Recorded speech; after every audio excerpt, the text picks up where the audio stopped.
Thank you for joining us for our webinar today, Grant Writing in Times of Crisis, Expert Tips and Conversation. The FAM Foundation is a not-for-profit organization that provides educational programs and services for the professional growth of Florida's museum community. The FAM Foundation hosts a variety of webinar-based and in-person continuing education programs, offers resources on a variety of current topics, organizes a large annual conference, and provides various platforms for museum professionals to connect with one another. I want to thank you for joining us today for this webinar, which will include both a presentation and a conversation portion. We encourage you to participate, share your experiences, ask questions. That kind of discussion really gives us all an opportunity to work and learn together today. So please participate. I want to thank our partners, the Florida Department of State, Division of Arts and Culture, Visit Florida, the National Endowment for the Humanities, and Pathways to Growth. So my name is Carmen Godwin. I'm the program manager. You will see FAM beside my name. If you have any questions or concerns, technical difficulties, anything like that, just send me a direct message in the chat box. The chat box you can get to on your control panel. Also with us today is Melinda Horton. She's the executive director for the Florida Association of Museums, and I'd like to give her an opportunity to say hello. Melinda? Hi, everyone. I'm so glad you could join us today. So glad that we made it through the holidays and we're off to hopefully a good start. I look forward to meeting some of you that I've never met, and also to now as we announce other upcoming workshops and webinars, and eventually the annual conference in end of September, beginning of October. So I just wanted to thank you for taking the time to be part of this webinar, encourage you to participate. Unfortunately, I can't stay on because I have a Visit Florida Finance Committee meeting that I've got to report out on Zoom in a few minutes. But I just wanted to take time to say hello and thank you very much for your support of FAM, and thank Carmen for always doing such a great job. Aw, thank you, Melinda. Thanks for being here with us. I know you have a super busy schedule, so thanks for taking the time. I want to let you all know that we do have closed captioning available for this program. You can turn it on and off on your control panel. Just click the CC button or image to change your preferences, so you can turn it on and off that way. This webinar is being recorded today. If you have questions at any time during the program, you are welcome to put them in the chat box. I will make sure that they get answered for you, or that we propose those to our speaker. Or you're welcome to unmute yourself. Again, when we have some time after the presentation, we'd like to have an open discussion. So at that point, we'd love you to unmute yourself and just ask questions directly or talk directly. After this program, you will receive a survey, and it's very short. It'll take just a minute or two to complete, but it really helps us understand what you thought about this program, and also what kinds of programs you'd like us to see offer you in the future. So please fill that out for us. Again, we really use that information and we appreciate it. Now I'd like to take a moment to introduce our speaker today. Jule Colvin is founder and president of Pathways to Growth, which provides growth-focused services, and also Grant Pathways, which provides nonprofit grant writing and capacity building services. She is a highly recommended trainer and facilitator and coach for nonprofit and board leaders. Through her more than 30 years of professional experience, she has raised millions of dollars for charities and helped take many nonprofits to their next levels of growth.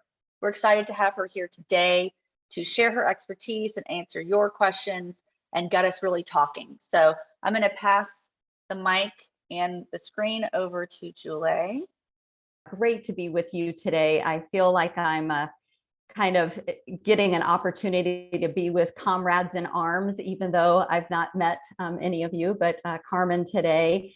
as we all are looking at how do we move forward and what does this all look like with grant writing, in the midst of a pandemic and what we've been through in the last 2 years. There's been a lot going on. And so when Carmen contacted me, I said, yes, I've been writing grants for about 40 years, and I've been running Pathways to Growth for about 14 years. And in that, we write hundreds of grant proposals every year. We have clients across the country, and I have a team of about 25 writers and employees. And so we have all of that going on, but I have to say, I still don't have all the answers. And when I normally am teaching, I teach a grant writing certificate course. When I answer questions, a lot of times I'll say, well, the answer is it depends, or the answer is if you know one funder, you know one funder. So there are always I have a lot of good answers, I believe, after all those years of experience, but there's a lot of things that I don't know. And so I said, hey, in the midst of all that we're doing and been going through, let me give a short presentation for this, and then let's just make sure we have lots of time for conversation and input and learning from each other. So we're really looking forward to that today. I believe in, even with that sharing, that that saying that a rising tide raises all boats, and that as we share together, all of us are raised into helping nonprofits achieve their goals. So there, at any time that you, as Carmen had already said, if you have a question or a comment that you want to make during the presentation, feel free to do the chat, but then also we'll be stopping along the way to ask you some questions and get some feedback. And because of that, we may not finish the whole presentation if the conversation is really good and we're learning a lot from each other. And I'm not going to be concerned about that. We can provide you with a copy of this presentation if need be, but I'll be trying to shoot us forward to finish all of that up. So when COVID hit back, in 2020, I don't know about the rest of you, but I can remember where I was when I first learned that all of this was going on. I was actually, I live in the Tampa area. And so I was actually at the United Way office in Tampa. And I had really just been, I guess, my head in the clouds or whatever, but I really didn't know what was going on. So it was mid-March. And the person told me that the board was having a meeting that day about closing down the offices and everybody going remote. And all of a sudden, my eyes were open and I said, okay, this is really a serious thing. So I came home then and started really paying attention to what was going on. And, the rest was kind of history. Spent weeks, my children are grown, so it's just my husband and I here. We both work from home anyways. So we had, months of being together, and life just changed a lot. So, but in April, the Nonprofit Leadership Center of Tampa Bay, I teach their grant writing certificate course, and I've taught that for about 6 years. It's a 16-hour course. And they had asked me, Jule, would you do a webinar, just a 1-hour webinar about, grant writing in times of crisis? And I said, well, okay, I think let's just figure out what we do know and where we are. And at that point, this was the opening slide to my presentation. At that point, I said, I grew up in Ohio, in rural Ohio, and had a pastor there who used to talk about when somebody really didn't know where to go next or what to do, that they were like a cow at a new gate. And so that's how we felt back then 2 years ago. And fortunately, I don't think we're there, although we're still going to be learning a lot from all of this, probably for years to come. But now I would say we're more like, again, I'm going to be using my Ohio, kind of sayings. We're more like a racehorse on Derby Day. We're like, okay, already, let's get moving forward. We're ready to run. We want to move forward. We want to figure out how to grow and attract greater money to our nonprofits, and how do we go about doing that? So the whole point today is I'm going to share some things that I have been learning over this time and over my career. Also, I'll pull some of that in, but also we'll have some questions to get feedback from you. But before we go into that, for me, I always refer to grant writing as a calling, because that is what it has been for me. I always think it's important to get, while I don't do the day-to-day grant writing anymore, I have the team that does that and I just lead the team. But I'm always looking for what is going to inspire me to carry on and do the work. And I encourage the grant writers on the team to do this, that inspires them emotionally. I always talk about great grant writing, that there are really 3 keys to it. There is being grant ready, doing great grant research to find good potential funders, and then also is the excellent writing. And in that excellent writing piece, it's reaching the funder's mind, their heart, in order to reach their pocketbook or their wallet. So there's all of that brain side, the facts, the statistics, the measurable outcomes, all of that needs to go into your writing. But there's also that heart piece that needs to go in there. So I've shared some pictures here of kind of typical things that would move us as we think about that. But really, grant writing is more than facts and figures. So I want to encourage us, as we're doing this today, to think about, why the heck are we doing all of this detailed work? I mean, we can get lost in the dotting the I's, crossing the T's, all the crazy deadlines. The fact that you can do work and sign the document in the wrong color of ink and it cannot be funded because of that, I mean, it gets really crazy. So how do we go about saying, hey, I've been placed here in this position, I have a passion for what I'm doing, and hopefully you do bring that passion to the work that you're doing, and remembering this. So again, it's a calling, and in the calling, you have an opportunity, this is how I've always looked at it, to help people who are in need that you may never meet, or people who are visiting your museums, part of your programming that you have going on, and you may never meet them, but you get an opportunity to introduce them to folks who have the money to be able to help. And so this is a great opportunity that we have to be able to do that. And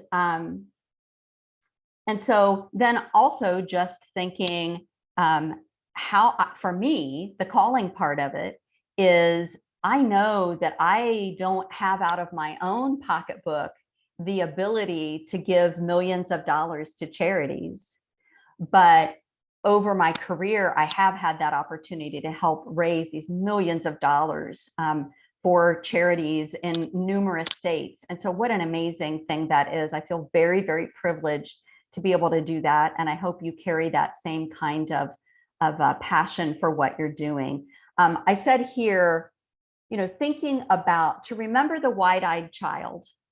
So whatever kind of museum that you're operating, a child who comes in for the first time and experiences what you're doing, who looks at a piece of art for the first time, looks at a science experiment, or gets to understand what's happening there. Just that wide-eyed child is a great a motivator, I think. There is a story of a young Jewish woman by the name of Esther. And Esther was unexpectedly made queen. She became the queen, married the king, and ended up becoming the queen. And so she's risen up from obscurity to being this queen. And one day her uncle came to her and said, boy, we really need your help. Paraphrasing, obviously. We really need your help because there's been this edict come down that the Jewish people, there's going to be a mass execution of Jewish people across the land. And you need to go and speak to the king about this. And she said, well, I'd risk my life to do that, because even though I'm his wife, I have to be called to go before him, as he's on the throne. And if I go before him without him asking, I could be banished, or I could, even worse, I could be killed. This is a big deal for me to be doing this. And she was, understandably afraid. And so her uncle said to her, and you've probably heard this quote. If you've never heard the story, you've heard the quote.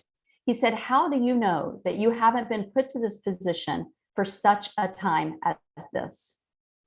And so she began to think about, well, how do I do this? And so she strategized, figured out a way to go before the king. And thankfully, she was able to save her people from execution, as she was there for such a time as this.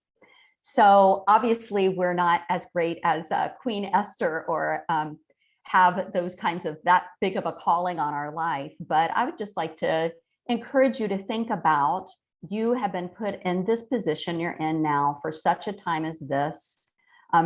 For me, as a person of faith, I believe God knew I was going to be here for such a time as this, to go through this pandemic and work to help our nonprofit clients to be able to weather the storm and to continue to achieve. So I just hope that encourages you a little bit. I know this has been a discouraging time, a hard time for grant writers.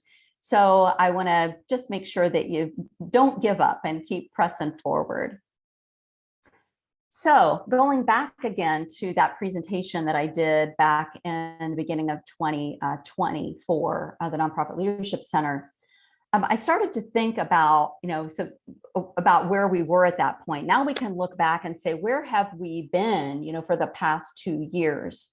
And really what we've seen roll out is what I had the hunch would happen back then, was that we'd start to see 3 types of nonprofit organizations in general, broadly. They would be a nonprofit that's providing mission critical services. So that including especially healthcare, and we could kind of go back and forth about what is considered mission critical, but let's say healthcare, housing, and food especially. And so those organizations were going to be highly needed during that time. We didn't know what all this was going to look like back in the spring of 2020. Then there would be those who their not-for-profit was providing what I would just call, not providing mission critical services.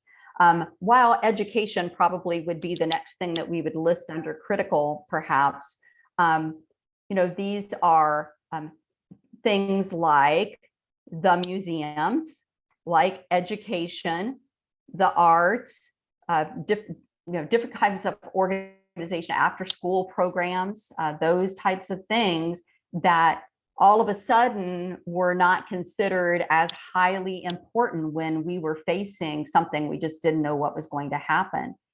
And then I would say there were those, the third was those who are still shut down, or they were shut down at that time. And so that's really what we have seen play out, over the last 2 years. And then also at that time, I talked about, I think there'll be 3 types of funders who will arise out of this. We all were hearing that word that we probably want to ask to be removed from the dictionary after this is over: pivot. So there were all of these organizations who were pivoting, businesses who were pivoting. Now all of a sudden they were going from making one thing to making, PPE. And these funders were also looking at, were they going to pivot and put money towards these mission critical types of organizations, and to support organizations who had really been impacted by COVID. So these 3 that just to broadly paint them would be those who were in the mission critical lane and they were going to stay there. So all along there, they have been funding, feeding the hungry, helping the homeless, providing housing, healthcare, those kinds of things. That's where they were going to stay in terms of how they were going to give out their funds. Then there would be those who were not typically funding in that space, but they would be moving there to respond to the crisis. So in the Tampa Bay area, there are numerous examples of that. But I would say the Community Foundation of Tampa Bay and the Pinellas Community Foundation both started looking at, okay, this is what we typically do, but how are we going to make sure that nonprofits in general have the money that they need to be able to stay afloat during this time? And so they looked at a broad way to be able to support nonprofits. So we saw that. And then we saw this third type here, the third type of funders, grant funders, who had not been in the mission critical lane. And again, I'm not trying to downplay the importance of the work that different organizations are doing, but they hadn't been in that hunger, health, housing space, and they weren't going to go there because they said, you know what, we don't know what to do there. We don't know how to do it. We know that our nonprofits we normally work with, we know that they're still going to have a need for funding, and let's figure out how we're going to make this happen. And I think a lot of that happened in the museum space from what we were able to see. So, all right, so the different types of organizations that arose, the different types of funders that arose, we've seen this continue to go as with these three different types of funders. Although I do think, and speaking in hope, I mean, how wonderful would it be if indeed this Omicron was the last major variant, and all of a sudden we were going to be able to start to go back into normal life. And I mean, my goodness, you can get on Google, and you can find a certain number of scientists who will say, yes, that's going to happen. And you can find an equal number. This is how I feel about it. An equal number who say the opposite. It's never going away. And so, but we're starting to see, in the beginning, we saw these funders. It was almost like they were holding their breath, like mid-March hit. Everybody was that cow at the new gate. Nobody knew really what to do. And we weren't hearing from the funders. They were quiet. It was like they were just holding their breath, trying to figure out what to do next. And then they started coming out with, here's what we're going to do. Then we started hearing about the PPP coming from the federal government. And so we started to say, okay, how do we all figure out how we're going to weather this storm? And then for many nonprofits, while my company doesn't focus on fundraising events, there was that whole piece. Fundraising events were being shut down, and we just had all of that happening. But we do see some movement where funders who are in that third tier, they're still staying there. They're getting their grants out there, and hopefully you're experiencing some of that. And then some of those in that second, that number two there, they're starting to go back to their typical type of funding and still lending some critical type of funding, but they're starting to move on from that. So before we go into, we're going to have, I'm going to ask some questions here and start to have a little conversation after this slide. One of the things that I was able to do in my career was to become a certified John Maxwell leadership coach and trainer. And John Maxwell is really a leadership guru. He's written over 72 books in leadership. And if you haven't read any of those, I would highly recommend you get your hand on at least one. His flagship one is the 21 Irrefutable Laws of Leadership. And then he has like the 17 laws of teamwork and lots of, as I said, many, many different books. But one of the things he talks about is momentum. And that momentum is a leader's best friend, he says. And so from the very beginning, when this happened, this was something we kept saying to all of our clients: don't stop. Don't stop your grant seeking. Make sure you keep going, because you do not want to lose your momentum. We know what happens with that. It's always more difficult to move something that is standing still. So if you did stop grant writing, really, I'm sure by now, 2 years later, you are back into that space.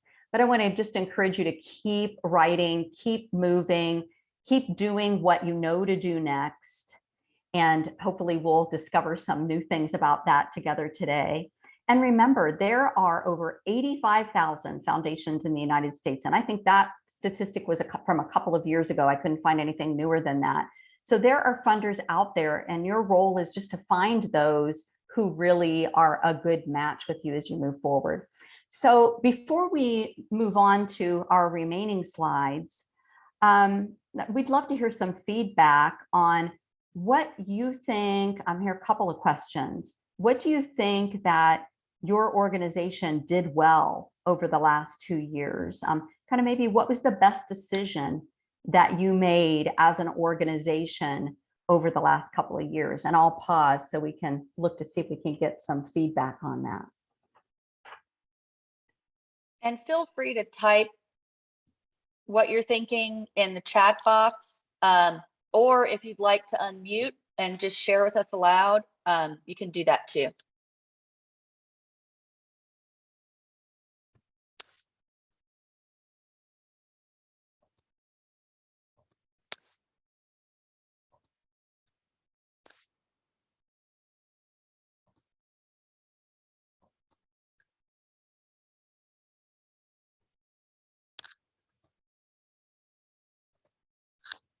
You have anything coming up in the chat there, Carmen?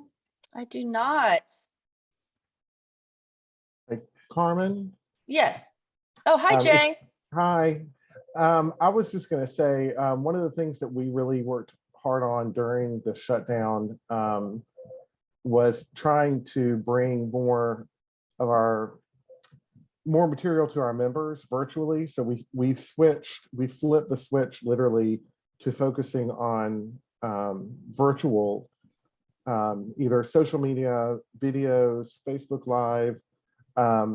We're a lighthouse, so we had people literally, like we had like sunsets from the tower that people just absolutely loved. And it really resonated well with them because it was like, there was no talking, it was just watching the sunset in the horizon. And it was like very calming effect, I think, for people. So it responded to them at that particular time in a way that right now may not do that, if that makes sense. But it really, like, we had an incredible number of viewers and still do in terms of some of our programming that we're doing virtually, but it really shifted our focus to providing virtual programming in a way that we had not done before. I love that. Yeah, I do too. And further on in the presentation, I'm going to be talking a little bit more about technology. And so I do think that a gift in the midst of all of this is how nonprofits have been pushed into that space and learning how to do it, because from what I've been reading, there's going to be more and more required in that space. And so that's great you were able to do that. So I'm seeing the lighthouse behind you. Are you in St. Augustine? I am. Yeah, good. Yeah, I remember being there before. Awesome. Good. And we do have a couple comments in the chat box. Shelby says, I did my best to stay positive. I totally understand that, Shelby. Yeah. And sometimes that was all we could do. That's all we could do. And Ken Davis said, our museum created virtual programs for education. And I know FAM did the same thing. You know, I totally had to pivot in what I do and how we give programs instead of traveling programs throughout the state. We, you know, really had to start focusing on virtual programming as well. Excellent. So that also goes with my next question was, you know, just that creativity. How was your organization creative in that time?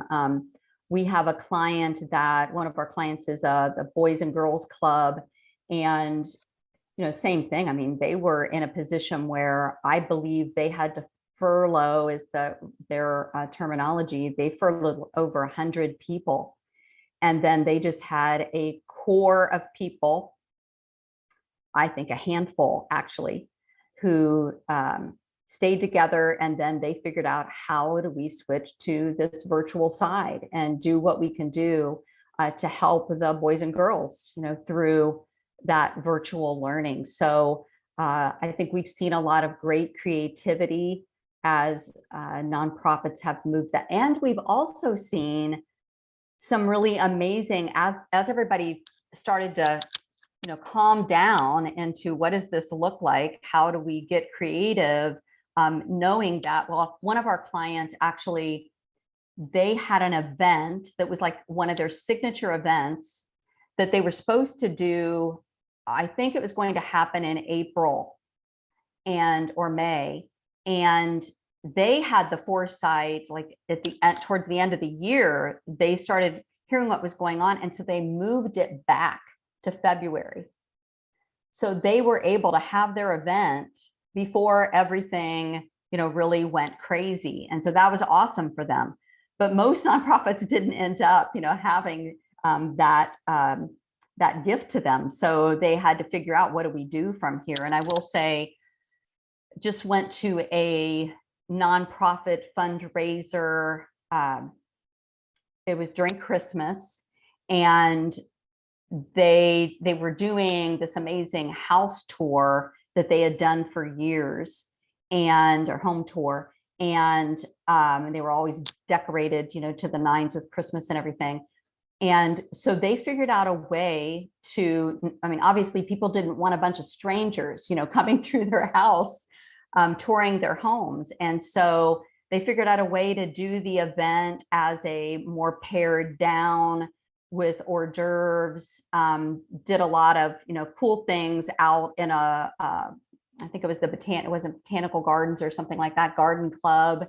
And it was a lot of fun. And so people were able to go and enjoy themselves that way. But, one of the things that I said early on, I'm glad I was mentioning that, because back when I gave this first presentation in 2020, I said, I just don't think grant writing, now I'm not saying that the difficulty of winning grant funds wasn't still going to be there. And especially for those of you who weren't in that, those organizations who weren't in that mission critical space. But the fundraising events were gone. Meeting your donors face to face, people were really struggling to be able to do that. But grant writing, you could still be doing from your home. And what we used to say early on with my grant writing team is that the grant writer's uniform was either pajamas or yoga pants. And so really everybody who was grant writing then had the opportunity to be in their pajamas or yoga pants, and being able to do this grant writing. You could at least keep that going during these past 2 years. So I think we were really blessed to be able to continue to do that. Do we have any other things in the chat before I move on, Carmen? Not at this time, but Okay. people are welcome to add those. Yes, absolutely. All right. So now I'm saying, well, okay, that's where we've been. Now, where are we going? What does the future look like? None of us, has a crystal ball to really know exactly what is going to happen next. And, like I said, we can listen to all these different studies, and we'll just have to take it one day at a time, which I also think is a gift in the midst of this, to learn to live more one day at a time. But we do need to think, what could this look like, and try to be ahead of what might happen. So as I mentioned before, I see grant writing as having 3 keys. And one of those is to be grant ready. And to me, a big component of that is to be thinking like a business. You are a business. You are a nonprofit business, but there are business principles. And I know I'm probably preaching to the choir here, but there are business principles that that you use to effectively run and operate, grow your organization. So just as we saw for-profit businesses do this, it's important that you continue to plan, have special planning meetings, look at ways to be innovative.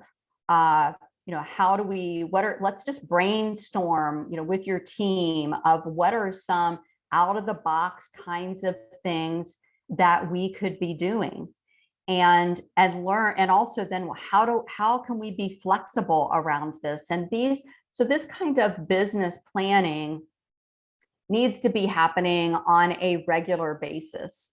And I believe there are probably some of you who are maybe executive directors on this call, directors of development. Some are strictly focused on grant writing, but these kinds of ongoing meetings are absolutely needed as you're really, honing in on how do we keep our costs down, get our income up. It's that black and white of how do we keep afloat, and what do we do to really be innovative in a way that funders will find what we're doing interesting, and they'll want to come along board, or donors, obviously. Then I want to talk a little bit about what I'm saying is the new language. Now, this isn't new language, but it is language that has been increasing before, even before COVID. This type of language at a national level with national level funders was becoming, you were hearing more and more about this. And I don't know about you. I mean, I read, the Philanthropy Digest and different types of periodicals and things that come out. And even before that, we knew there was a lot of unrest in the country, a lot of things going on. And let's say that now that we're breathing at least a little bit easier, these things have not gone out of priority with grant funders. And what I have seen over my career is typically when the national level funders, the Ford Foundations, et cetera, of the world are focusing on things, it begins to trickle down, to the local funders. So those two things being diversity, equity, and inclusion, and mental health. And so let me spend just a little bit of time talking about the diversity, equity, and inclusion. So one of the things that's been fascinating to me over the years is, even the terminology of measurable outcomes. I mean, that really didn't come into the nonprofit world and the grant writing world in my life until like the late 90s. I was in Ohio. The United Way started hosting these meetings. They started talking about measurable outcomes and logic models, and we're all like, what is this? And before that, we might have reported how many people we were serving. Like my first grant I won was a $90,000 federal grant for a rural youth shelter. And I wrote that without knowing what the measurable outcomes were, kind of what the logic model was. We were just, here's what we're planning on doing. So we've seen that grow. We've seen other things that funders expect to continue to just grow. And now you can see that kind of a question about measurable outcomes is virtually in every type of grant application that you're going to write. We are now starting to see that addressing diversity, equity, and inclusion is we're not seeing it in every application now, it continues to grow and grow. And so it will be very important as museums that you really dig into that, as it will, if it's not already, will really begin to impact your ability to win grants. And this includes diversity on your boards. So last November, as I was teaching the final day of the grant writing course, I always on that day have a panel of funders come and speak to the students, and the students ask them questions and all of that. One of them was a corporate bank funder, and she started to talk about DEI, and she said, we have decided that we're no longer just going to be okay with saying, do you have a diverse board, and letting you check yes or no. We're going to be looking at the board lists. We're going to be looking at your website, and we're going to find out, really, do you have a diverse board? And then that will really help determine, if you do not, that will really help to determine that you may not get funded. She was very serious about that. And there were 4 funders on that panel, and the other 3 agreed that this was going to continue to be more and more important. So definitely want to make sure that you're paying attention to that. Let me pause for just a moment there and say, in the question here, kind of how are you addressing DEI at an, organization wide or at the board level? If anybody could jump in, either unmute yourself or give a message in the chat, that would be great.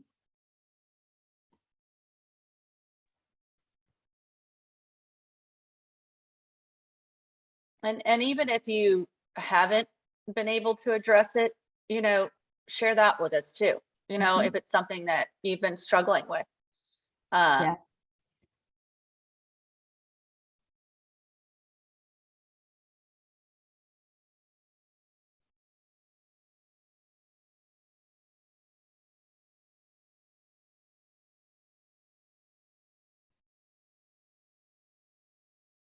All right, well, we'll move on then. And did you have something else to say, Carmen? Oh, no, I was just going to try and prod him again. Okay. Yeah, I mean, we can learn from mistakes and weaknesses as much as we can learn, from the strengths. So, I mean, it has been, I remember years ago, I was doing strategic planning with a board, and I started talking to them about diversity and having a, diversified board. And I said, what does that mean to you? And one of the guys said, well, I'm sure it doesn't mean a group of white middle-aged males. And that's what they were. That's exactly what was sitting there, a group of white middle-aged males. And so we've just seen now we're not, there needs to be, direction happen to keep things from, staying static in that. So it looks like we maybe have a comment on that. Yeah, we do have a comment. Shelby just mentioned, I'm with the Historical Society, and it's been a struggle to engage diverse populations for our board members. And I think, I will just say, we have a series that's up on YouTube. I'd encourage you to watch it. It's a DEIA series, and we talk about really, simple ways that you can start this process if you haven't. But I think sometimes it has to start from the ground up, and you have to figure out authentic ways to engage diverse populations in your programming and other ways to do it within your museum. And then you work your way up to trying to, authentically invite people to the board for the right reasons of what you're trying to accomplish within your organization. So that's really good. Great. Thank you for saying that and for mentioning that option there. I know that as a trainer with the NLC, they brought somebody on board to help with that and to do training with the trainers and talking about ways that we could help to address that, even in samples that we were providing and pictures that we used and all of those kinds of things. So, all right, so in interest of time, let's go ahead, and then the other more of that new language is around mental health. And obviously because we were already having so much unrest in the country before COVID around riots and things that had happened, people were concerned about mental health. And then when you add COVID and all that we've all been through together over these last 2 years and how it has impacted some people even, more with greater concern than others, that this is going to continue to be a topic, a need of interest for grant funders. And so I would just like to encourage you to, as grant writers, to be thinking about what kinds of things that you do as a museum. Obviously you're not offering a counseling program, but what kinds of things are you doing that help people to feel at greater peace, to have greater opportunities, and be able to tie that into mental health in a way.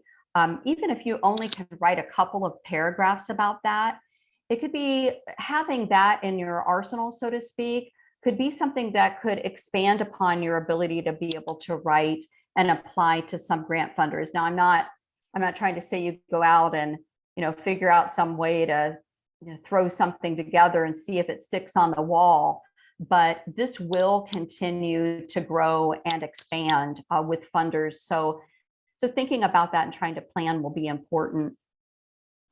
And then, of course, continuing to strengthen your language on how COVID impacted your organization.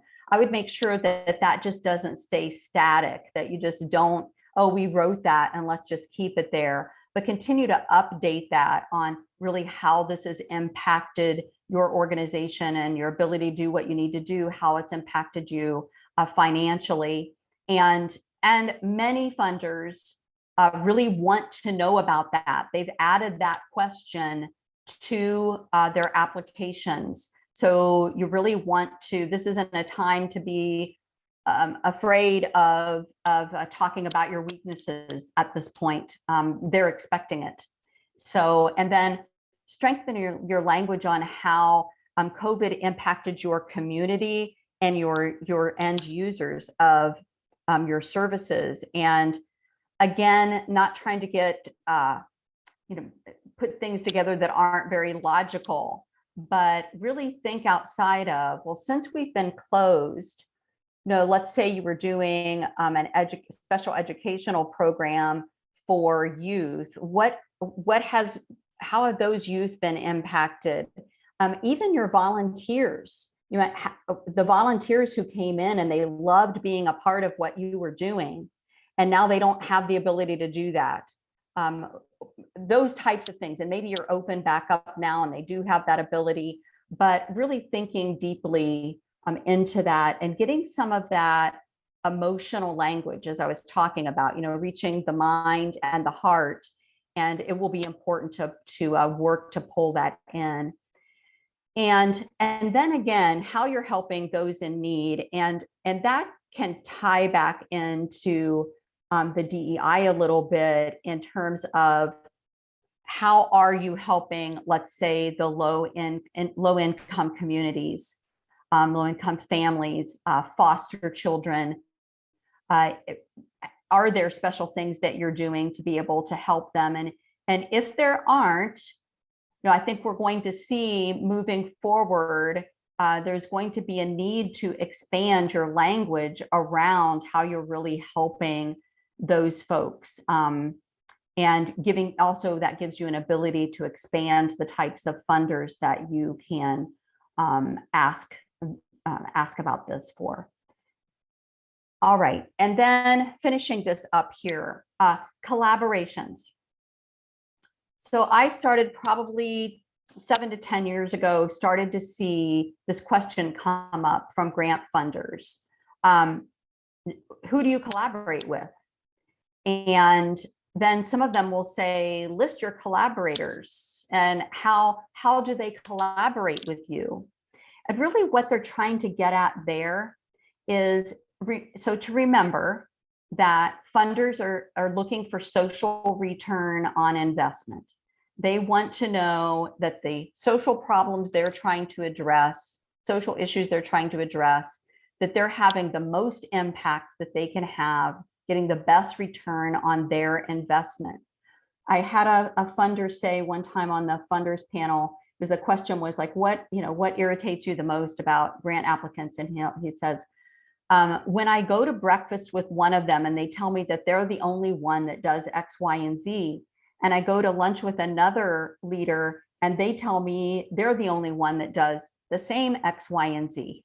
They don't want to see people reinventing the wheel and not using their resources well. So those collaborations, that is going to, it always comes up in those funders panels.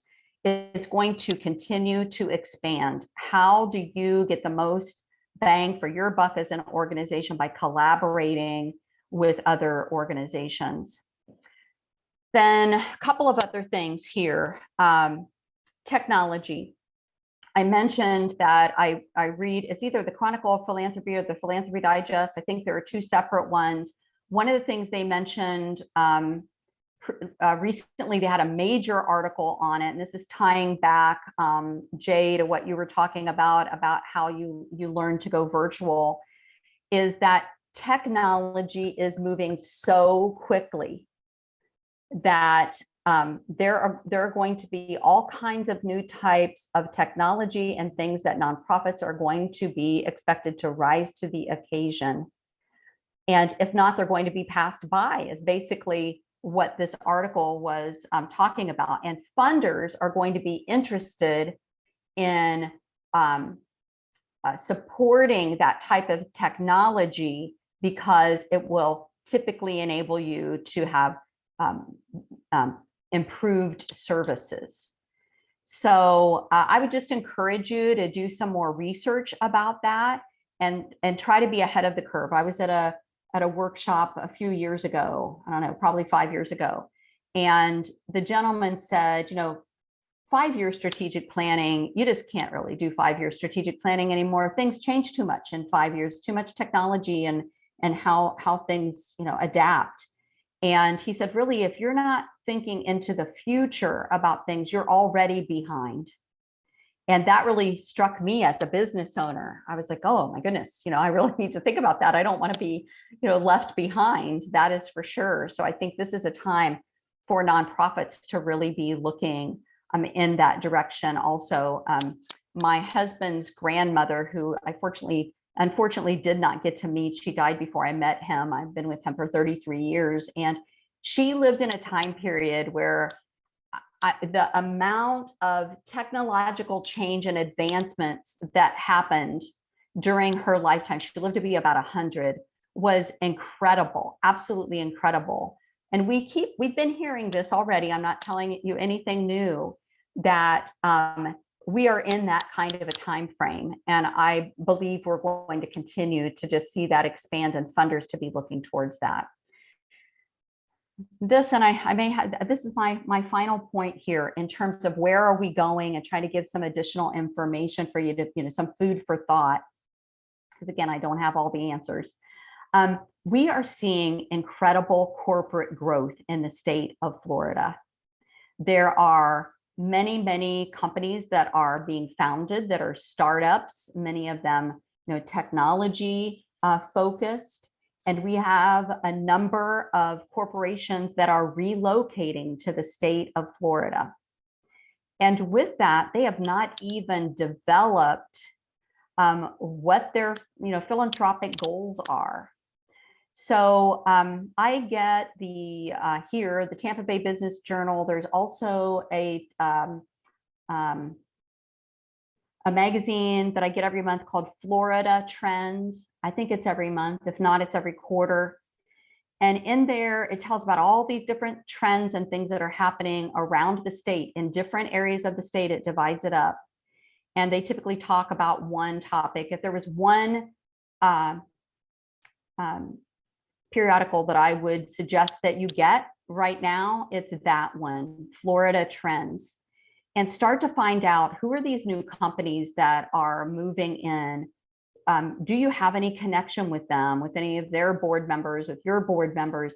How might you creatively, strategize about how to get in front of them? And who knows, you might find some that don't really know what they're going to do. You might be able to get some sponsorships, at least to get started. And then, some of them, or probably many of them, will end up having grant cycles. So learning who those are, who those new people are, the new kids on the block, so to speak, at this time will be important. I recently read also that one of the online housing finder kind of things, can't remember the name of it, sorry, that they're saying that Tampa Bay, for example, is expected to be the fastest growing housing market in the United States this year. So making sure that you're really tracking those kinds of things. And then there was one other thing I wanted to say about that. in terms of some of the organizations that are moving in, the businesses that are moving in, I had another professional tell me the other day that those coming in who are operating hedge funds are also ones that are important to look towards. So a little bit of thought on that. And then I'm also reading at a kind of big umbrella level that there continues to be a greater movement to public-private partnerships. And those are going to be fast-tracked. And so looking at corporations, looking at ways that you can partner with other private businesses, et cetera, will become even more and more important as we move forward. And you don't want to be left behind, in that game, so to speak. All right. So, and then I also wanted to say, I thought that looking at the Florida Association of Museums website, the news posts and the resource pages there, if you're not looking at those, I would encourage you to do so. These have some really great information. And then finally, giving you a couple of ways to contact me if you want to take a look at Pathways to Growth. Our website is there. I'm happy to do discovery calls to find out if you have, needs there that we can help you with. There's an email address that you can email this admin at Pathways to Growth if you want to know anything more about what we're doing and if there's any way that we could be able to help you. So thank you so very much for being with me today. I hope you had some good nuggets that you could pull from this. And thank you for sharing the things that you were able to share. And I will turn it back over to you, Carmen. Thank you so much.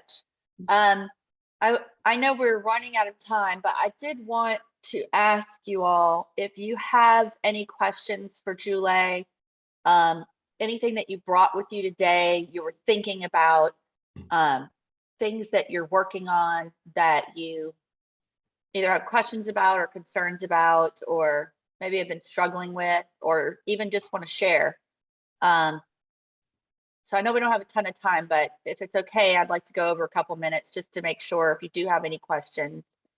Again, you can unmute yourself. You can turn on your video like Jay did. Thank you, Jay. Or you can just type it in the chat box. I'm happy to do that. And then I'm also happy to answer questions that people might have as follow-ups too via email. Okay, that's awesome. Thank you so much for that. While you're thinking, and again, typing into your chat box, I just want to share one last thing with you.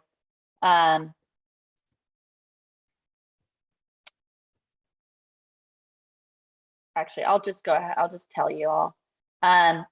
Just to let you know, if you're looking for other programs that we have coming up, you can check out flamuseums.org. Again, that's flamuseums.org. And our Twitter and Facebook handle is also FLA Museums. January 19th is Florida Tourism Day in Tallahassee. If you haven't signed up, probably need to do that really soon because there are limited number. They're doing a little bit different this year of slots for that. The next day on January 20th, we're doing a museum meetups on finance and DEIA discussions. And then we have February 16th, another museum meetups, registrars roundtable. And then March 9th, we have a museum meetups on marketing and inclusion. And all of the museum meetups are free for our members, but you do have to sign up in advance. So please go ahead and sign up for those as soon as you get a chance. Jay does have a comment here. We are attempting to find grants for general program support. That's always tough. Typically, we use state grants for that. Are there any suggestions on funding for outside of state grants? And again, that's for general program support. Sure. Yes. And that, often that general operating does need to go, piecing together. You're applying for a program and then you piece in together, some of the general operating costs is the way that typically needs to happen. I will say though, I think that when we think about the funders and how they've watched nonprofits go through all of this, and then also even the more vocal communication of nonprofits towards funders, of calling them to greater transparency and those types of things, that there are, I think that we'll continue to see, and we have had some general operating wins this year. I don't know them off the top of my head. We had, I think I just saw the number was 75 or so wins or 80 wins or something this year. So I don't know all of them, but I did see some general operating support there. And the movement has been, the call has been, gee, we appreciate all of these program grants that you're giving us, but we really do need to have general operating dollars, and even now more so. So I think it's worth, especially, and perhaps you've already done this, but looking at the low-hanging fruit, which is those funders that you already have, seeing if you're able to go back and start some conversation with them about that. I know in the past you haven't been typically open to this, but would you be open to it now? And here's why the need is so important for us. And then really going back, I'm doing some additional research to see who is out there who may have changed. And I will tell you this. So early on, okay, so COVID hit, and just tell me when I need to be quiet, because Carmen, because I can go on. But early on, we were brought in to do this in June of 2020. We were brought on to do this huge research project for a national level organization, the Infectious Disease Society of America Foundation, actually. And they hired 5 of our staff members, team members, to go on and do research. And then they had also hired some other consultants also. And our research really pivoted then, because we tend to think when we're doing research for clients, new clients, that the Foundation Center or Candid to us is really the gold standard. I mean, we will use others, but we really tend to think of them as the gold standard, especially as they've really upped their game over the years. But with that research project, we were on listservs, we were doing Google searches, we were doing all kinds of things we didn't normally do to find out who was pivoting, because we knew that corporate funders could be a really good source for them. And so we were looking to see who's maybe changing over to PPE production, so the research became much more focused and had to be more real time. As we know, as good as some of these databases may be, they can't keep up with the pace at which things are going. So I would say, hey, think about how that might work for you. Looking at corporations around the St. Augustine area in Florida, what does all of that look like? And looking at news articles and things that are really happening in real time to know what they're doing, see if there's some openings there also. But I just think there has to be more open communication about that. Okay. Sorry about that. My dog got in the video. Oh, okay. I didn't see. I thought from the look on your face, it was like, Jule, you need to stop talking. No, I was trying to get my dog to leave me alone. So Shelby, I see your message here that you just finished up a new exhibit on the Seminole and Miccosukee people, but your building has a limited use now. So we are definitely sending you some good vibes. Yes. Yeah. That is so difficult. And you're probably already thinking about how do you take advantage of that, online and virtually, but still we know it's not the same as being there person to person. So Yeah, and Yeah. I was gonna say, Jay, we've had really tough time with general operating also, and I think, you know, like Jule said, just trying to find ways to fit it into the stuff that they want to see, you know, Well, unfortunately. and we've been kind of branching into like the foundation directory online and things like that, looking at foundations, and had some success with that. And Oh, good. when you're looking through all of these things, you don't realize how much there is in Jacksonville. It's kind of eye-opening too. So, you know, there always is silver lining.